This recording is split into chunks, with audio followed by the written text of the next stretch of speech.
Munisa Rizayeva sirni ochdi. Har kuni shu ahvol. U 4 oyda necha kilo ozdi? Assalomu alaykum hurmatli tomoshabin. Kanalimizdan uzoqlashmang.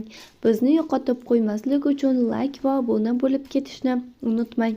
Sizni qiziqtirgan eng tezkor, eng ishonchli va eng so'nggi yangiliklarni faqat bizning kanaldan topasiz. Mashhur xonanda Munisa Rizayeva ijtimoiy tarmoqdagi yangi videosida ortiqcha vazn bilan qanday kurashayotganini ochiqcha ma'lum qildi. Video kadrlarida xonanda hovlisida o'rnatilgan yugurish yo'lagida mashq qilar ekan, shunday deydi: Hammaga salom. Meni ko'rib turibsizlar. Har kuni shu ahvol. Sport bilan shug'ullanaman. Dieta ushlayman. Trenirovkalarga boraman. To'g'ri ovqatlanish, ko'proq suv ichish, doimiy shug'ullanish. Shu sinovdan o'tmoqdaman. Mana shuncha kiloga 4 oyda ozdim. Munisa qanday ozdi?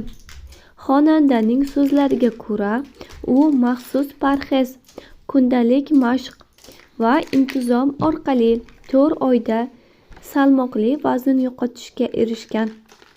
U har kuni yurish, to'g'ri ovqatlanish va tinimsiz harakat orqali natijaga erishganini ta'kidladi. Yangi obraz, yangi ruh. Uning mashq paytidagi videosi muxlislar orasidagi ijobiy munosabat uyg'otdi. Ko'pchilik qisqa vaqtda shuncha o'zgarishni ta'riflar ekan, Munisaning intizom va mehnatini e'tirof etdi. Munisa Rizayevadan motivatsiya. Bu video lavha bir narsani yana bir bor isbotladi. Chiroyli tashqi ko'rinish ortida har doim ham mehnat, harakat va intizom yotadi. Xonandaning samimiy chiqishi, sport va salomatlik bilan bog'liq turli tashabbuslar uchun ham motivatsiya bo'ldi. Siz nima deb o'ylaysiz? Shovqinsiz natija qilish mumkinmi?